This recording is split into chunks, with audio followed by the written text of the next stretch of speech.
The sound of the monitor echoes in the delivery room as the young wife exhales her last breath. Behind the glass, her husband coldly watches as his lover squeezes the oxygen tube with an evil smile. Blood, tears, and betrayal mingle in a single terrifying instant. But when the doctor discovers that she gave birth to twins seconds before her heart stopped, everything changes. Secrets explode, a powerful empire crumbles, and justice rises from the ashes of deceit. This is not just a story of crime and love. It is the revenge of truth itself. What time are you watching, and from where are you watching us? Leave it in the comments because this story will leave you breathless until the very last second. The bright lights in the private maternity suite flickered for a moment before stabilizing, casting a sterile glow all over the room. The air smelled of disinfectant and fear. Isabella Vega lay on the delivery bed with a pale face and her hair stuck to her forehead with sweat. She was exhausted, trembling, whispering her baby's name like a prayer. "Just a little more," she murmured, clutching her belly as another wave of pain coursed through her body. Behind the glass that separated the observation area from the operating room, Alejandro Torres watched with an inscrutable face. His expensive suit looked out of place under the cold lights of the hospital. He did not hold her hand or offer comfort. He recorded the moment with his phone as if it were just another business event to add to his public image. His jaw was tense, his eyes cold. For him, that wasn't love, it was control. Next to Isabella was a woman wearing a white coat that was too new, too perfect to belong in that room. Beatriz Alarcón had managed to get in using her charm and Alejandro's authority to pose as a hospital assistant. Her perfume floated in the air like poison. Her smile was beautiful and cruel. "Breathe, Isabella," she whispered gently, leaning in close enough so that only the woman in labor could hear her. "You don't want your husband to see you weak, do you?" Isabella tried to look away, but her vision blurred. The machines began to emit faster beeps. Beatrice pretended to adjust the oxygen mask, and her perfectly manicured hand trembled slightly as she turned the valve a little more than it should have. Isabella gasped. The air became scarce. Panic flashed in his eyes. "I can't breathe," she managed to say in a whisper. The monitor screamed. The nurses rushed to the bed giving medical orders, trying to stabilize her. Beatrice took a step back and covered her mouth with feigned horror. Alejandro didn't move. He just pressed the record button. Her reflection in the glass showed her mouth pronouncing the words. "Keep going." The head nurse shouted orders. "Check the airway. Bring on the adrenaline now." A young nurse picked up the oxygen line and froze. It was closed. She hesitated for a second, afraid to speak in front of the powerful man behind the glass. Isabella's hands gripped the sheets. Her face turned pale blue. Her lips trembled, forming words that only her heart could hear. "Please no, my baby." Beatrice leaned forward again, lowering her voice until her venomous tone barely reached the ears of the dying woman. "You should have stayed out of our way," he muttered. "This child will bear his surname, but he will never bear yours." The monitor emitted a continuous beep, a high-pitched, endless tone that cut through the air like a scream impossible to silence. The nurses remained motionless. One of them stared at the glass, silently praying that Alejandro would react. He didn't do it. He straightened his tie, put his phone in his pocket, and spoke calmly into the intercom. "She was too fragile," he said in a cold, calculated voice. "Do whatever it takes." Dr. Esteban Morales burst into the room. He was just over 50 years old, tall and with a serious look, his hair silver under the fluorescent light. "Stand back." He gave the order, pushing the stunned staff. He checked the pulse, the airway, the heart monitor. His eyes narrowed when he saw the twisted oxygen tube. "Who was in charge of this line?" "Nobody," he replied. Beatrice lowered her gaze, pretending to cry. Alejandro's reflection watched everything from the other side of the glass. "Finish this, Morales," he ordered coldly. "She's dead." But the doctor didn't move. He placed the stethoscope on Isabella's chest, waiting, listening. For a long second, silence filled the room, and then Loyo, a weak heartbeat, not hers but lower down, the fragile rhythm of a different life. He turned sharply. He's in cardiac arrest. But the baby is still alive. Beatrice's face lost all color. Alejandro frowned, taking a step back. That's impossible, he murmured. Bring the surgical equipment. Morales already shouted, we don't have time. The team moved immediately, bringing the instruments closer. Beatrice tried to speak, but her voice trembled. They can't. They already said she was dead. The doctor ignored her. Her hands moved quickly, precisely, decisively. The metallic smell of blood filled the air. The sound of the instruments set the rhythm of a struggle against time. Sweat ran down his 100. The minutes dragged on until a soft cry broke the silence. Weak, alive. The nurse gasped, she's a girl. Morales didn't smile. He listened again. There it was. Another weak rhythm, another life trying to emerge. There is a second heartbeat, he said. We're not finished yet. Beatrice bravely stepped back, leaning on the counter. No, that can't be. Alexander's face turned ashen. He placed his hand against the glass as if he wanted to stop what was happening on the other side. And then came the second cry, louder, clearer, breaking the air that death had tried to claim. Two newborns, two voices defying the silence. Morales whispered a single phrase, as gentle as it was devastating. They are twins. Beatrice froze, her lips trembling. Alexander's reflection in the glass seemed empty, spectral. The monitors resumed setting the rhythm. The oxygen began to flow again, and the truth remained suspended like a divine punishment. Outside, reporters were still waiting for a statement from the powerful businessman whose wife had tragically died in childbirth. Nobody knew that history had already been rewritten. Morales placed a hand on Isabella's motionless wrist and murmured, "Did you do it?" Then he looked at the two newborns and added, "And they will live to reveal the truth." The camera's red light was blinking in a corner of the ceiling. He had recorded every second. The morning after the birth, the sky over Seville had a dull gray hue. A light drizzle tapped against the hospital windows, soft but constant, like the heartbeat of a silent guilt. Inside the intensive care wing, the silence was heavy, broken only by the mechanical rhythm of the monitors and the low hum of the machines that refused to rest. Dr. Esteban Morales was sitting in his office, his hands clasped, looking at the two birth certificates on his desk. Each one had the same time with only a 2-minute difference. Newborn A, newborn B. Her handwriting was firm, but her heart was not. The system registered Isabella Vega as deceased. However, her daughters breathed living proof of something too powerful to ignore. Morales leaned back in his chair, closed his eyes, and again heard in his mind that cruel laughter from the night before. Beatrice's voice, full of triumph, echoed in his head like poison. In another room, two newborns rested in incubators, their tiny fists clenched and their breasts rising and falling in a fragile rhythm. The nurses moved cautiously around him. None of them spoke. They all knew that something had gone wrong the night before, terribly wrong. The oxygen valve, the missing entry in the register, the trembling hands of the woman who claimed to be an assistant. It all formed a puzzle that none of them dared to put together. Outside the neonatal area, Alejandro Torres was in front of a multitude of cameras.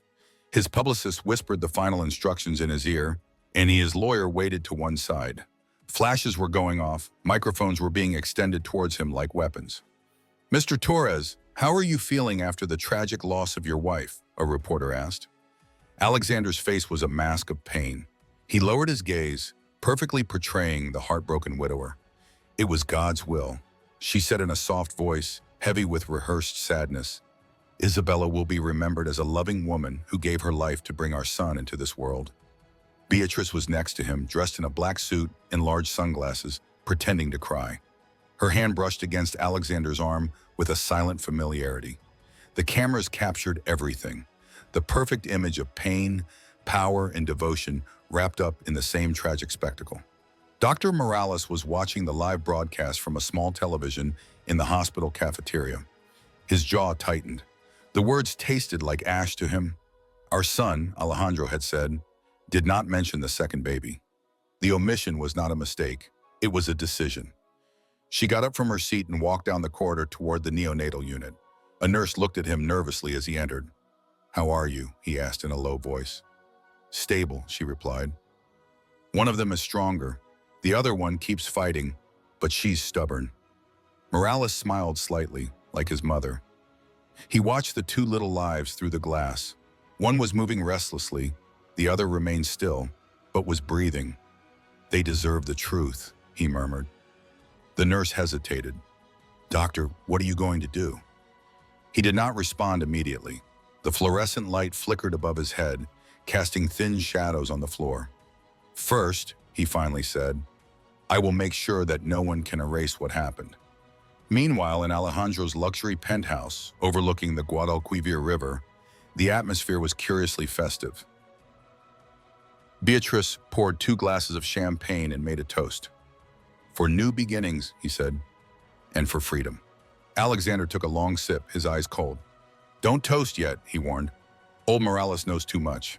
I saw how he was looking at me. Beatrice let out a light laugh. He's just a doctor. And we have money, Alejandro. Money keeps mouths shut. He looked towards the river where the city lights were reflected on the dark water. Sometimes, she said softly, isn't that so? At the hospital, Dr. Morales printed the internal report, attaching each record from the previous night, the video recording, the oxygen graph, the heart monitor data, put them in an unmarked envelope, and locked it in his desk. Then he picked up the phone and called the medical college. I need an official review, he said. There are inconsistencies in last night's case. Hours later, a hospital administrator appeared at his door, pale and sweating. Doctor, Mr. Torres's lawyers have requested the complete file. They say it's a private matter. Morales slowly looked up. Private, he repeated harshly. A woman died in my operating room. That's not private, that's a crime. The man stammered. Please, doctor, be careful. This could cost you your career. Morales forced a joyless smile. There are things worth more than a career. As evening fell, the rain stopped. The sky turned pale gold as the sun broke through the clouds. In the quiet neonatal ward, one of the babies began to stir, opening her tiny fingers as if searching for someone. Morales walked in slowly, approached the incubator, and whispered, They don't even know how afraid they are. 2 little girls carrying their mother's heartbeat. He heard footsteps and turned. Beatrice was in the doorway. Her perfume reached him before her words. I was told you were here, she said with a thin smile. I wanted to thank you for everything you did. Morales straightened, his calm eyes steady. I did what any doctor would do. She tilted her head. Really, because I heard you're preparing a report. That sounds less like gratitude and more like betrayal. He didn't reply. Beatrice took a few steps toward him, her heels clicking softly on the floor. Be careful, doctor. Alejandro doesn't like people meddling in his affairs. Morales held her gaze. Neither do the dead, she replied calmly. For a moment she was motionless. Her mask cracked. Then she forced a laugh, turned, and left. When she was gone, Morales exhaled and looked back at the babies. Your mother fought to give you life, she whispered. And I will fight so that their story does not die. Elsewhere in the hospital, a nurse finished her shift and turned on her phone. She opened the gallery, and her thumb stopped on a file titled CSTV Backup Delivery Room. His heart was beating strongly. He looked around, then uploaded the file to a private drive. If something happens, he murmured, this will speak for her. The city sparkled under the nightlights. The rain had cleaned the streets, but nothing could cleanse the truth that remained hidden within the hospital walls. Alejandro and Beatriz slept peacefully that night, unaware that the lie built around Isabella's death was already beginning to crumble. In another room, 2 little girls dreamed under a soft white light, their breathing in sync, as if they shared the same heart. The murmur of the machines sounded like a lullaby, a promise that destiny was just beginning to turn. Dr. Morales closed his office door, turned off the lights, and whispered into the darkness. Justice may be slow, but it always comes. The monitors in the neonatal ward flickered gently, as if responding to him. 3 days passed and the city began to forget the death of Isabella Vega. The media published elegant reports about the tragic loss of a devoted wife and the strength of her heartbroken widower. Images of Alexander holding Beatrice's hand during the funeral filled all the screens. The story had been perfectly crafted, a narrative of sacrifice, love, and survival. But behind the closed doors of the hospital, the truth was beginning to breathe. Dr. Esteban Morales had not slept well in 72 hours. Every time I closed my eyes, I saw Isabella's pale face, her last breath trapped in that atrocious silence. I saw the oxygen tube was crooked and incorrectly positioned. I could hear the faint echo of Beatrice's whisper. It had become a rhythm inside her head, impossible to turn off. In his office, the recording of the birth rested in a locked drawer. Copied on 2 encrypted drives and hidden in different locations, I had already sent a copy to a trusted journalist in Madrid, just in case. At noon, the hospital administrator reappeared, accompanied by 2 men in suits. Their smiles were strained and rehearsed. "Dr. Morales," said the tallest one, "we're here on behalf of Mr. Torres. He's concerned about your recent report." Morales crossed his arms, worried or scared, the lowest. He let out a laugh at Cortez. "You're misunderstanding. Mr. Torres values his reputation. He just wants to avoid unnecessary complications, perhaps a private arrangement." Morales looked at them incredulously. A woman was murdered. There's no way to fix that. The men exchanged a glance. The tone of the tallest one became harsher. "You're about to make some powerful enemies, Doctor. Think about it carefully." Morales did not respond immediately.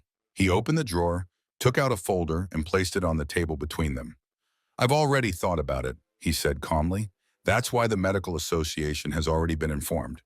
Tell your client that the truth is not for sale." The 2 men left without saying a word. When the door closed, Morales exhaled slowly and felt for the first time a trace of fear in his chest. I knew what Alejandro Torres was capable of. Money could silence the weak, but not forever. On the other side of the city, Alejandro and Beatrice were in the attic living room with the lights of Seville reflecting off the glass walls. Alexander's jaw was tense, his fury contained. Morales did not accept the offer. He said coldly, "He is presenting a formal report." Beatrice, reclining on the sofa, twirled her wine glass between her fingers. "Then destroy it," he replied indifferently. "He's just a man." Alejandro glared at her. "A man who has proof. If that video gets out, we're finished." Beatrice smiled ironically. "Are you saying you're finished? I can disappear, not you." For the first time, Alejandro saw something in her eyes that unsettled him. Not fear, but fun. "Don't forget it," he warned. "You were there. You touched that pipe. If I fall, you fall with me." She laughed softly. "Maybe, but if I fall, I'll make sure you hit the ground first." The tension between them was as thick as smoke. They had built their empire on lies, and now those lies were beginning to rot from within. Meanwhile, Morales secretly met with the nurse who had kept the copy of the video. Her name was Clara. She looked exhausted and her voice was trembling. "Doctor, I'm scared," she said. "2 men came to my apartment last night. They said they were from the insurance company, but they asked about the recording." Morales felt a lurch in his stomach. "You didn't tell them anything?" She shook her head. "I told them I didn't know what they were talking about, but I think they followed me here." He placed a reassuring hand on her shoulder. "Listen to me, Clara. You did the right thing. That recording can change everything. I already made copies. If something happens to either of us, the story will turn out the same." Her eyes opened in horror. "Do you really think they do?" "Yes," he said simply. "People like Torres leave no witnesses." That night, Alejandro met with his lawyer. They were in a dimly lit office overlooking the city. The lawyer's voice was low and precise. "He cannot bribe Morales. He is too honest, but that can discredit him." Alejandro frowned. "As? Look for something in your past. A mistake, a rumor, a scandal. If we can make it seem unreliable, their report will carry no weight." Beatrice entered mid-conversation with her lipstick smeared like a red wound. "Why waste time digging?" said. "A small accident would solve everything." Alejandro looked at her harshly. "We are not murderers." Beatrice smiled coldly. "You weren't." Before, the words were suspended in the air. Alejandro looked away. The line between guilt and survival was beginning to blur. At the hospital, Morales finished his shift after midnight. The corridors were empty, illuminated by a dim blue light. He locked his office and walked towards the elevator, his footsteps echoing softly. For a moment, he thought he heard something behind him. He turned around, but the hallway was empty. Only the buzzing of the vending machine broke the silence. When he arrived at the parking lot, he saw the headlights of a black car turn on once and then turn off. He remained still. With his senses alert, he slowly turned the key of his old sedan, started the engine, and drove away. In the rearview mirror, the same black car was following him at a distance. He didn't drive home. He went directly to the police station. The briefcase on the passenger seat was heavy, not only because of the documents, but because of the truth. It was time to talk. Inside the station, a young officer looked up from his desk. "Can I help you, sir?" Morales nodded. "Yep, I'm here to report a crime." The agent raised an eyebrow. "What kind of crime? Murder?" Morales replied in a low voice, "And I have proof." The room fell silent. The officer told him to follow him. As Morales handed over the sealed envelope, he felt something change. The beginning of the storm he had been waiting for.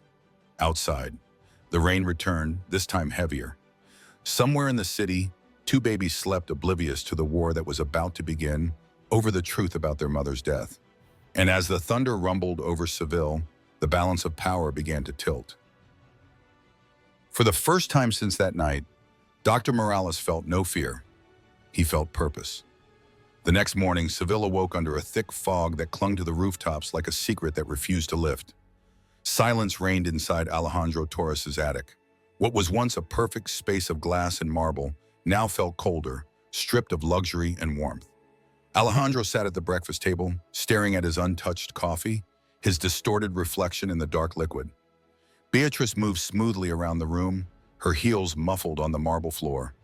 They had barely spoken since the night before. Something had changed between them, an invisible wall built with fear and greed. Alejandro finally broke his silence. Morales presented the report. "The police have him now." Beatrice stopped halfway to the window, her hand gripping the curtain. "So, we have a problem." He looked up, his voice low. "We had a problem from the moment you touched the oxygen line." She turned slowly, her eyes squinting. "You told me to do it. You said you wanted me to disappear." Alexander's jaw tightened. "I said I wanted peace. You brought me chaos." Beatrice let out a bitter laugh. "Peace, do you mean reputation? Do you care more about your image than your wife's life?" Her perfume drew near, cutting through the still air. "Don't you dare blame me, Alejandro. You were there watching him die." The words hit like a slap in the face. He did not deny it. He got up, walked to the window, and looked at the horizon. "If the video is released, we're both lost," he said coldly. "We have to control history before it controls us." Meanwhile, on the other side of town, Dr. Esteban Morales was sitting in a small office at the police station. The detectives listened as he explained every detail of the night Isabella Vega died. The oxygen failure, the suspicious moment, the woman who posed as a medical assistant when she handed over the security recording. The young Inspector Javier Ortega leaned forward. "Are you sure this hasn't been altered?" Morales looked directly at him. "It's authentic. I saw it with my own eyes." The inspector nodded and set the envelope aside. "We will begin an investigation today, but you should know, Doctor, that Mr. Torres has influence. It won't be easy." Morales gave a tired smile. The truth never is. That same day, the story began to leak. An anonymous post appeared on the internet. A blurry image from the video showed Beatrice leaning over Isabella's bed. The text asked, "Who really killed Isabella Vega?" Within hours, social media exploded, and the media sought confirmation. The hashtag Justice for Isabella became a trending topic throughout Spain. In the attic, Beatrice threw her phone onto the table, her hands trembling. "They're publishing the images. Shout, it's everywhere." Alejandro snatched the phone from her, examining the screen. Her pulse quickened, but her voice remained steady. "It's just an image. Without sound, it means nothing." Beatrice's eyes were keen and bulging. "It means everything. They'll know I was there." He threw the phone onto the sofa. "Then it disappears. Take the money and go to Paris. I'll take care of this." She looked at him, disbelief turning to anger. "Do you think you can erase me like you did her?" Whisper. "I am not your wife, Alejandro. I'm the one who knows what you did." Alejandro took a step forward until he was standing just inches away from her. "Then pray that I never have to remind you what happens to those who challenge me." For a long time, neither of them moved. The rain began to pound against the windows, soft but endless. Beatrice finally stepped aside. "You're finished," he murmured. "You just don't know it yet." That afternoon, Dr. Morales returned to the hospital. The hallways were unusually quiet. Some staff members avoided looking at him. Entering his office, he saw the drawers open and paper scattered on the floor. Someone had been there. The envelope containing his second copy of the evidence was gone. He slumped into his chair and rubbed his forehead. For the first time, doubt crept into his mind. He had gone too far. He was endangering babies to seek justice for their mother. He took out his wallet and looked at a photograph. A young Isabella smiling at her father's retirement ceremony. She was kind, brave, full of life. He closed his eyes and whispered, "I owe her the truth." His phone vibrated. It was an unknown number. When he answered, a cold male voice spoke calmly. "Dr. Morales, we want to talk." "He's made some very powerful people nervous." Morales' voice was firm. "Tell Alejandro Torres I don't negotiate with murderers." The line went dead. That night, Inspector Ortega called him. "Doctor, we've confirmed the recording is authentic. We'll need you to testify, but be careful. We intercepted a request from Torres' legal team to obtain his personnel file and financial records." Morales sighed. "They'll try to destroy me." "They will," Ortega replied. "Make sure they don't succeed." On the other side of town, the lights in the attic were still on. Alejandro sat at his desk watching the television reports multiply. His empire of real estate, shipping companies, and political connections was beginning to crumble. Partners called, asking questions he didn't want to answer. Beatrice stood in a dark corner of the living room, her makeup smeared. "Do you still think you can fix this?" she asked quietly. Alejandro didn't answer. He picked up the phone and dialed a number. "Yes," he said when someone answered. "Make it so. Looks like an accident." Beatrice jerked her head up. "Who?" He didn't look at her. "Morales." For a moment, she was frozen. Then he smiled, a slow, broken smile. "You'll never stop killing your problems, will you?" Alejandro turned to her, his eyes hard as glass. "You were one of them." Beatrice froze. A chill ran through the room. She stood up quickly, grabbed her purse, and headed for the door. "I'm leaving tonight," she said, "and if I fall, I'm taking you with me." When the door slammed shut, Alejandro let out a breath he'd been holding. The silence was suffocating. The storm outside raged, the rain pounding against the windows like an omen. In a quiet nursery on the other side of town, the twins stirred in their sleep.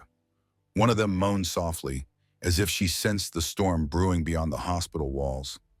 A nurse adjusted their blankets and whispered, "Sleep, little ones. The world is noisy, but you're safe for now." At that very moment, de Morales looked out the window of his office and saw a flash of lightning cross the sky. Deep down, he knew the game had changed. The cover-up was cracking, and soon all the masks would fall. She turned off the lights, locked the door, and whispered into the darkness. They will not be able to bury the truth forever. Outside, the thunder rumbled over Seville, as if to prove him right. When the sun rose over Seville, the story was no longer just a rumor, it was everywhere.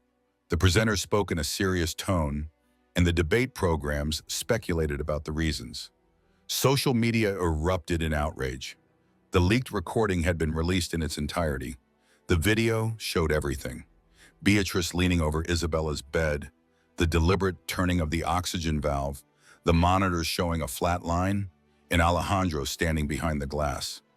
Still, the internet didn't need explaining. He already had his villain. In his attic, Alejandro woke up to the sound of the telephone vibrating incessantly. Dozens of missed calls, hundreds of messages. When he looked at the television, his own face was watching him, framed by intermittent headlines. Director, executive under investigation for the death of his wife. His once unblemished empire now resembled a ruined monument built on lies. Beatrice burst into the room with disheveled hair and a voice sharp with panic. "It's all over the news. They're repeating it on all channels." Alejandro turned down the volume on the television. Calm down," she shouted. "Do you know what this means? They're calling me a murderer." He looked at her with empty eyes. "You're a murderer." The words hit her like a physical blow. He opened his mouth but couldn't make a sound. "You told me to do it," he murmured. "I told you to keep her quiet, not kill her," he replied coldly. Beatrice took a step back, her hands trembling. "You were there watching, Alejandro. Don't pretend you weren't part of this." Her patience snapped outside. She watched him, disbelief turning to fury. You can't get rid of me. Not now. If I go down, you go down with me. Alejandro's jaw tightened. Then start packing. You're going to need a head start. Beatrice stormed out, slamming the door. The sound echoed off the marble floor. Alejandro stared silently at the black television screen. For the first time, the reflection staring back at him seemed like that of a stranger. Across town, at the hospital, Dr. Morales sat in the neonatal unit by the twins' incubators. The soft hum of the machines and the steady rhythm of their breathing gave him a rare moment of peace. But then Nurse Clara came in, concern etched on her face. "Doctor, the press is outside again." "They were asking for a statement," he sighed. "Let them wait. The truth is already speaking louder than I ever could." Clara hesitated. "The police called. They're moving forward with arrest warrants." Morales looked up. "For whom?" "For Beatriz Alarcón," she answered quietly. "But they're also preparing a warrant for Mr. Torres." Morales nodded slowly. It was about time. A few hours later, the press was swarming outside Torres' company headquarters. Cameras flashed as police cars arrived, blue lights circling. When Alejandro got out of his car, a multitude of microphones surrounded him. Reporters shouted over each other. "Mr. Torres, did you kill your wife? Was it premeditated? Do you have anything to say to Isabella's family?" He didn't answer. His bodyguards pushed through the crowd, but the noise followed him inside the building. There, the board of directors awaited him in tense silence. The president, a gray-haired man with a trembling voice, finally spoke. "Alejandro, the shareholders demand your resignation." Alejandro clenched his jaw. "Do you think you can replace me with a media circus?" "This isn't a circus," the president replied calmly. "It's a crime." For the first time, Alejandro felt something break inside him. His empire, the company he had built from the ground up, was crumbling. Every contract, every alliance, every ounce of power was evaporating before his eyes. Meanwhile, Beatrice arrived at the courthouse surrounded by reporters. She wore dark glasses to hide eyes puffy from lack of sleep. "I didn't kill her," she shouted. "I tried to save her, but no one would listen." The crowd booed as the police escorted her inside. In the courtroom, Dr. Morales was in the area of witnesses with the medical report in their hands. When Beatrice was brought before the judge, her gaze swept across the courtroom until it met the doctor's. For a moment, her safety mask cracked. The prosecutor stood.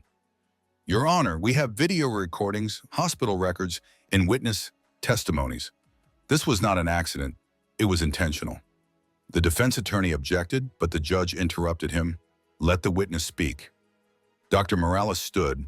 His voice was calm, measured, but full of conviction. "I was there when Isabella Vega's heart stopped. I was also there when her daughters took their first breath. What happened that night wasn't medicine. It was evil. No mother should die because of envy." The courtroom fell silent. Beatrice lowered her head, her body trembling. At that same moment, the phone rang in Alejandro's office. It was his lawyer. His voice was cold and definitive. "You have the recording. There's no deal possible anymore." Alejandro hung up without replying. He walked to the balcony and looked out at the city that had once idolized him. The sounds below were distant, sirens, traffic, voices. Everything faded into a muffled murmur. For the first time, he understood what true silence was. By nightfall, both arrests were official. The evening news displayed the headline in capital letters, "Justice for Isabella Vega." The streets filled with protests and candlelight vigils. People chanted her name, bringing her back to life through memory. At the hospital, Dr. Morales watched the news in the break room, exhaustion etched on his face. Clara entered quietly and handed him a small envelope. "Did they leave this for you?" she asked. Inside was a note written in elegant handwriting. "Thank you for giving voice to her truth. Take care of them." A friend, Morales, folded the note and looked toward the window of the neonatal ward, where two small figures moved in the soft light of the lamps. She smiled tenderly. "They will have the opportunity to grow up in a world that finally knows what happened," she murmured. Outside, the night over Seville shone with lights, candles, lanterns, and hope, merging into a single reflection. The truth had escaped its cage, and for the first time since Isabella's last breath, justice seemed near. In the attic, now dark and empty, Alejandro sat alone with the empire crumbling around him. He raised his glass and whispered to the ghosts of the past, "It shouldn't end like this." But outside, the wind carried another soft, distant, unmistakable voice. The cries of two little girls, whose mere existence had already rewritten their destiny. The Palace of Justice in Seville was overflowing when the trial began. Journalists filled the steps, cameras flashed in the sunlight. It was morning. Police officers formed a line along the marble corridors to hold back the crowd. Inside, the air vibrated with anticipation. The trial of Alejandro Torres and Beatriz Alarcón was not just another scandal. It had become a symbol. For weeks, the country had been haunted by the image of Isabella Vega's final moments. Now, people demanded answers. Dr. Esteban Morales stood in front of the courtroom doors, his hands clasped behind his back. He had spent the morning reviewing the medical reports for the 100th time, not because he needed to, but because he was incapable of sitting still. The weight of the truth pressed down on him like a physical burden. When Elugier finally opened the doors, he took a deep breath and went inside. Alejandro sat at the defense table in a dark suit that failed to conceal the weariness etched on his face. His once confident eyes now looked empty. Beatriz stood beside him, pale and nervous, clinging to her lawyer's arm. The judge entered, and the gavel fell. It echoed through the courtroom like thunder. "The session is now open," the prosecutor announced. He began by presenting the recording. The screen lit up, and the courtroom fell silent. Everyone watched as Beatriz leaned over Isabella's bed, turning the oxygen valve while the heart monitor showed a flat line. When Alejandro appeared behind the glass, a collective gasp swept through the room. The sound of the constant beeping filled the air, long and heartbreaking. Beatrice's face crumbled. She covered her mouth and began to cry. Alejandro stared straight ahead, his jaw clenched. The prosecutor stopped the video and addressed the jury. "This is not the story of an accident," he said. "This is the story of a decision to end a life out of greed, pride, and convenience." The defense attorney stood and tried to soften the image. "My clients were overwhelmed," and he argued. "It was a chaotic situation. No one wanted a tragedy." But his words fell heavy, midless in the face of the truth etched in every mind in the courtroom. Dr. Morales took the stand. As he placed his hand on the Bible and swore to tell the truth, silence returned. His voice was firm and measured. "I was there that night. I saw Isabella Vega fight for her life. I also saw negligence, manipulation, and deliberate interference. This wasn't medical failure. It was an act of malice disguised as compassion." The defense attorney stood. "Doctor, it could be that stress is affecting your perception. Childbirth is unpredictable."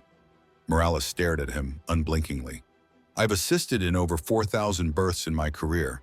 Stress doesn't twist oxygen lines, people do." A murmur rippled through the public gallery. The judge banged his gavel. "Order in the court." When Morales stepped down from the bench, he glanced toward the back, where the twins' legal guardian, a distant cousin of Isabella's, watched with a small portrait of the girls tucked into her purse. That image reminded him why he was there. Outside the courthouse, the crowd was growing, banners waving, "Justice for Isabella." No one is above the law. The presenters, they recounted the events with the solemn tone of someone describing a national reckoning. Inside, Beatrice was called to testify. Her hands trembled as she took the stand. "It shouldn't have happened," she said, her voice trembling. She was already weak. "I thought I was helping her." The prosecutor approached. "Helping her?" Cutting off her air, Beatrice burst into tears, her makeup running down her cheeks. "He told me to shut her up," she shouted, pointing at Alejandro. "He said she was ruining everything. He said if she died, it would look like an accident." Alejandro's lawyer objected, but the judge allowed him to continue. "Mr. Torres," the prosecutor said, "did you order this woman to silence your wife?" Alejandro leaned toward the microphone, his voice cold and distant. "No one told her to kill Isabella. She did it on her own." Beatrice screamed, "Liar! You saw her die!" The courtroom erupted in shouts. The judge banged his gavel repeatedly until silence returned. For the next 2 hours, the prosecution presented records. Financial documents, messages, and testimonies demonstrated how Alejandro had planned to transfer assets into Beatrice's name, preparing to marry her once Isabella disappeared. Each piece of evidence added another crack to the armor that had protected him for years.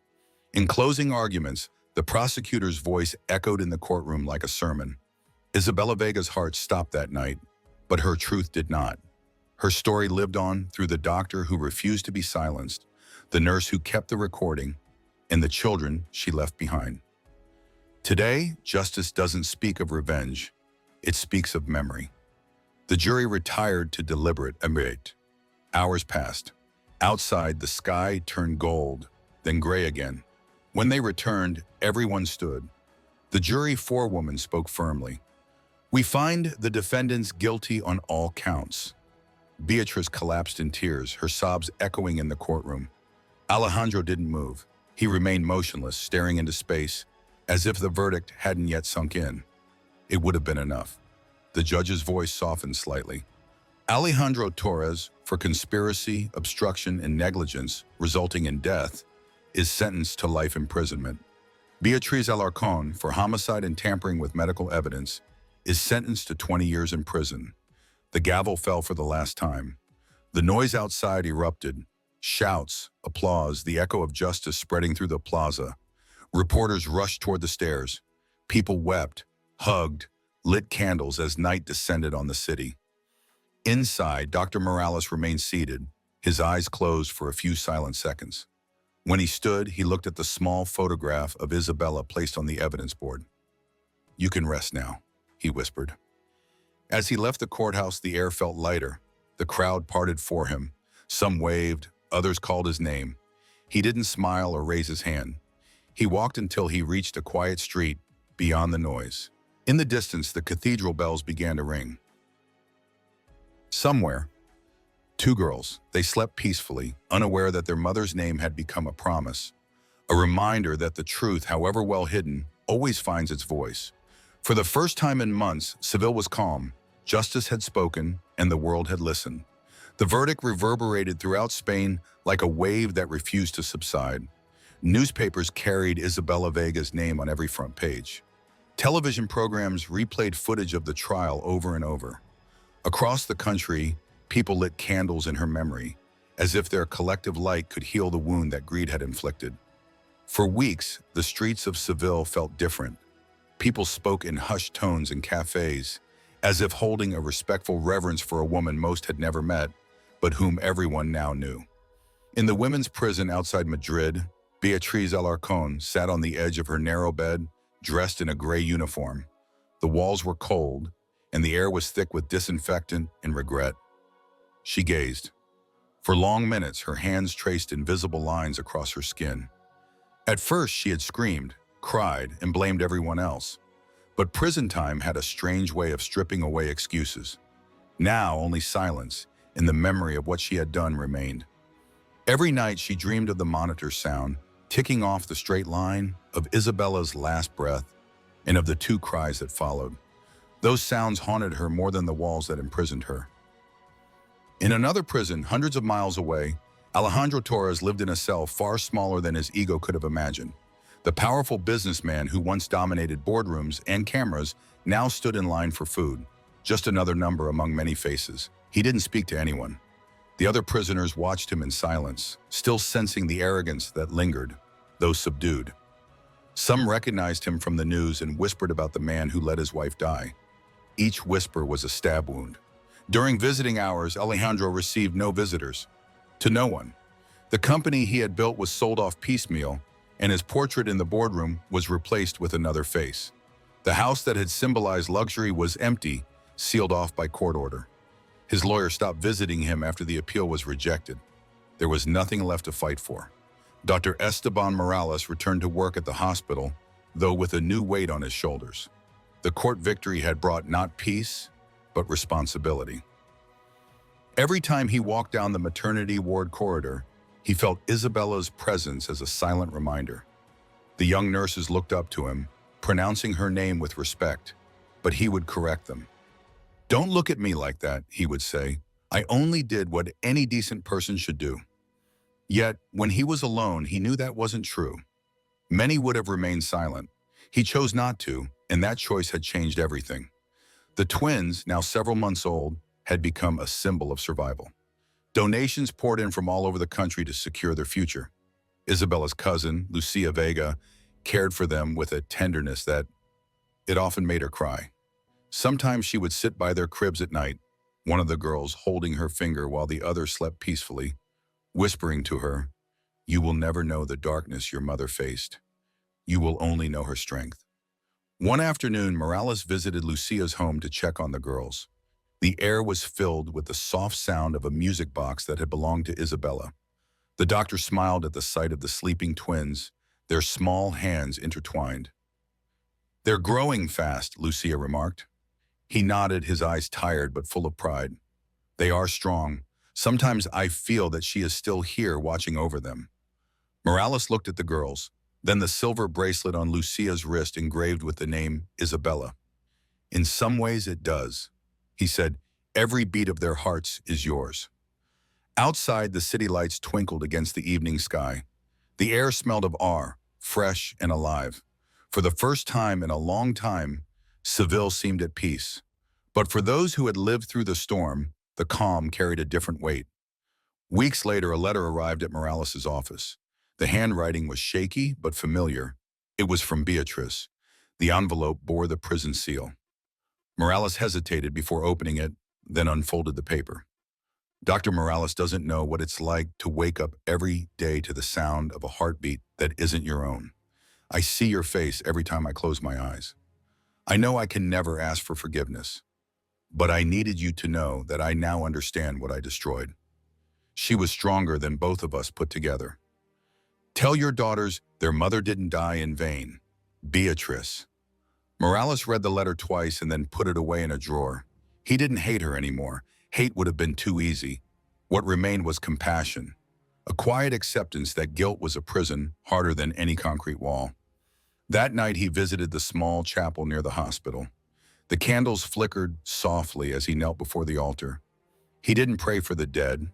He prayed for the living, for the twins, for Lucia, even for Beatrice and Alejandro.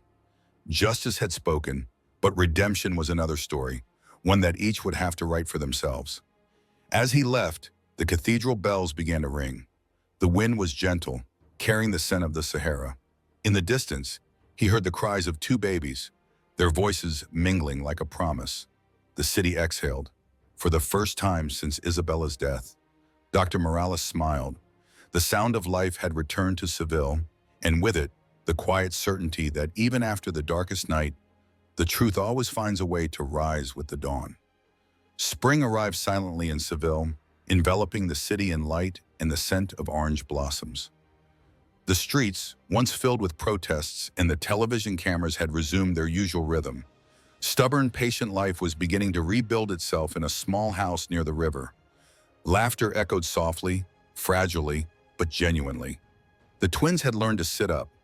Their bright eyes followed the light that danced across the walls. Lucia Vega watched them from the kitchen doorway, a cup of tea cooling in her hands. Every morning she thanked God for the noise, for the chaos, for the sound of life that Isabella had fought so hard to protect.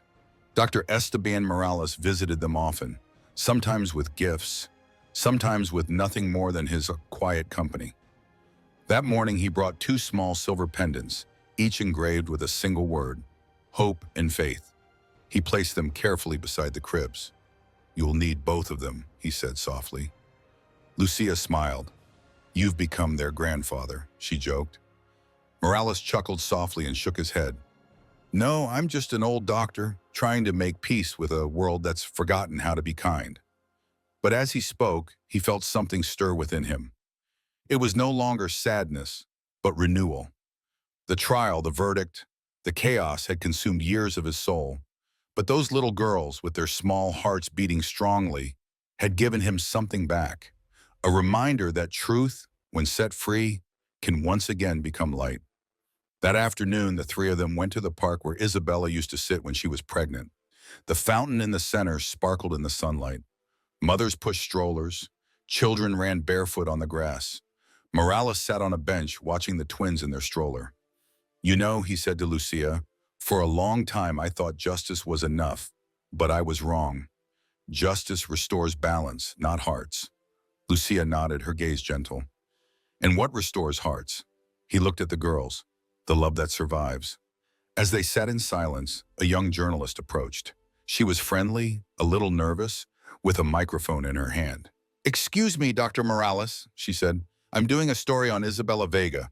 People want to know. How are her daughters?" Lucia hesitated, but Morales nodded. "They're doing what Isabella wanted most. They're living." The reporter smiled. "Would you like to say something to the people who followed the case?" Morales reflected for a few seconds. The sound of laughter and birds filled the background. Then he spoke. "The truth isn't something you win in a courtroom. It's something you protect every day." Isabella Vega didn't die to make the news. She died because someone thought they could control a story, but her story responded, and it will continue to respond through them. He pointed to the twins. The journalist's eyes moistened as she lowered the microphone. "Thank you, Doctor." When he left, Lucia looked at him. "Do you really think they will carry on her legacy?" He smiled. "They already are." Weeks passed and the story faded from the news. The world moved on, as it always does. But in Seville, Isabella's name remained like a prayer. A scholarship fund was created in her honor for women in medicine, and a plaque was placed in front to the hospital where she had breathed her last with a single recorded phrase: "The truth heals what silence cannot." One afternoon, as the sun set behind the rooftops, Lucia rocked one of the girls while the other slept peacefully in her crib. Morales watched her from across the room, his hands clasped. "You did well," he said softly. She would be proud. Lucia looked up, her eyes moist but smiling. "Sometimes I still hear his voice in this house. It doesn't scare me anymore. It's like it reminds me that I must keep going." Morales nodded. "Those who leave us do not disappear. They only change the way they stay." Outside, the bells of the nearby cathedral began to ring. The evening air carried the scent of the Sahara through the open window. The city seemed alive again, not noisy, but steady, as if it were breathing after having held its breath for too long. Later, when Lucia went to sleep, Morales went out onto the porch. He looked up at the stars that shone above the dark rooftops. For a long time he said nothing. Then she whispered, "Rest now, Isabella. You have brought light into the room." The twins stirred in their sleep. One reached out, brushing against her sister. Their breaths became soft and rhythmic, like two notes of the same song. A light breeze drifted in through the open window, stirring the curtains, carrying with it the silent promise of tomorrow. Elsewhere in the city, the old hospital glowed faintly in the distance. The same corridors that once held screams now held laughter. A new plaque hung at the entrance, dedicated to the women who had survived, the doctors who spoke out, and the children who became living proof that love cannot be silenced. As dawn broke, the first rays of light touched the windows of Lucia's house. The city awoke unaware that a small miracle had occurred within. The twins opened their eyes, blinking at the light of the new day, their gazes fixed on a photograph of their mother on the wall. Isabella's smile captured forever, she seemed to glow in the dawn, and for the first time since her death, the light that filled the room felt complete again. Months passed and Seville blossomed in the late summer heat. The city felt reborn, as if the storm that had once darkened its sky had finally passed. Yet for those who had lived through Isabel Vega's tragedy, the quiet days held a different meaning. Justice had been served, but healing was slow. It came in fragments, in the twins' laughter, in the steady rhythm of daily life, in the courage of those who refused to remain silent. Esteban Morales returned to his work with renewed purpose. The hospital had changed since the trial. New protocols had been implemented that prevented the alteration of patient records or the manipulation of medical tests. Young doctors looked up to him, not just as a mentor, but as a symbol of moral integrity. He didn't seek that title. He never liked being called a hero. But every time he walked through the halls and saw the plaque bearing Isabel Vega's name, he felt a deep sense of connection to the past. Isabella, with the words "The truth heals" engraved on her, felt a quiet pride that needed no applause. One afternoon, he received a letter from the Ministry of Health inviting him to a conference in Madrid. They wanted him to speak about medical ethics and professional responsibility. He hesitated at first. Public attention still weighed heavily on him, but Lucia encouraged him. "You didn't fight just for Isabella," she said gently. You fought for everyone who believes that the truth still matters. You must go." He accepted. A week later, Morales stood before a packed auditorium. Journalists, doctors, and students filled every seat. His voice was firm, yet warm. "We live in a time when silence can kill as effectively as poison," he said.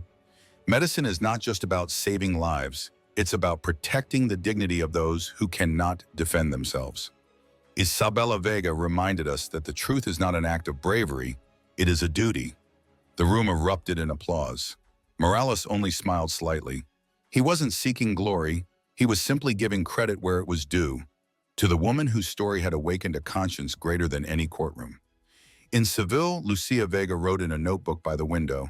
The twins played on the floor, stacking wooden blocks and laughing when they fell. Each entry she wrote was for them, a record of the love, the moss, and the strength that had built the life they now had. She titled the diary "For When They Ask." On the first page, she wrote, "They were born in pain, but they grew up in truth." That afternoon, he took the girls to the park where Isabella used to sit. The fountains sparkled in the sun, and the air was filled with children's laughter. A young mother nearby smiled at her. "They look like you," Lucia said. She smiled back. "They look like their mother," she replied softly. Later, when the girls were asleep, Lucia sat on the sofa and turned on the television. They were broadcasting a live interview with Dr. Morales. The host was asking him how he felt knowing that his actions had changed national law. Morales paused before answering. "It wasn't my action," he said. "It was their story. Stories can be stronger than power. They can outlive us." Lucia turned off the television and let the silence fill the room. She walked to the twins' bedroom and stopped at the door. The moonlight bathed the cradle in silver. The girls slept peacefully, their small hands resting one on top of the other. "Their story is still being written," he whispered, "and it is already more powerful than everything he built." In a distant cell, Alejandro Torres stared at the gray wall in front of him. The days had become indistinguishable and the nights endless. "I hadn't received any visitors in months. Even Beatrice had stopped writing. The outside world had forgotten him, except for the occasional article that mentioned him as a warning rather than as a man. He hardly spoke anymore. Some said he was ill, others that he was haunted by ghosts. The truth was simpler. I had nothing left to say. One afternoon, a guard handed him a small envelope. Inside was a photograph of two girls sitting in a field of flowers with the sun shining on their faces. There was no note or name, only the image. He looked at her for a long time. Then, for the first time in years, he murmured something so low that he could barely hear it. "I'm sorry." The words were lost in the air without witnesses or answers, but somehow they set him free. Meanwhile, Beatrice spent her days working in the prison infirmary. The warden had assigned her there after she completed a rehabilitation course. Her hands, once cared for and soft, were now marked by scars, but she didn't complain. Each time he healed a wound or helped a sick inmate, he felt a small but real form of redemption. He no longer asked for forgiveness, he just tried to do his best, one act at a time. In Seville, Morales visited the twins on a quiet Sunday morning. Sunlight streamed through the window as the girls crawled towards him, giggling. He bent down to pick them up in his arms and said, laughing, "They don't know it yet, but they've already won." Lucia looked at him from the kitchen, cattle that he observed with eyes full of tenderness, the right to start over. Outside, the cathedral bells began to ring, its echo floating through the open window. The city was awake, alive and breathing again. The past had left scars, but those scars had become part of her strength. As the morning light spread across the floor, the photograph of Isabella hanging on the wall caught the sun and shone dimly as if she were smiling. The twins laughed, extending their hands toward her. Their laughter filled the room like a melody the city had been waiting to hear. It was the sound of life reclaiming its place, the sound of truth becoming whole again. Autumn returned to Seville, painting the city in shades of gold and amber. The air was fresher, filled with the scent of damp earth and orange leaves falling through the narrow streets. Life had returned to its normal rhythm, the noise of traffic, the chats in cafes, the cathedral bells at dusk. Everything sounded alive again, although softer, as if the city had learned to listen. Time had taken away the chaos, leaving only the echo of what really mattered: memory, truth, and the people brave enough to defend them.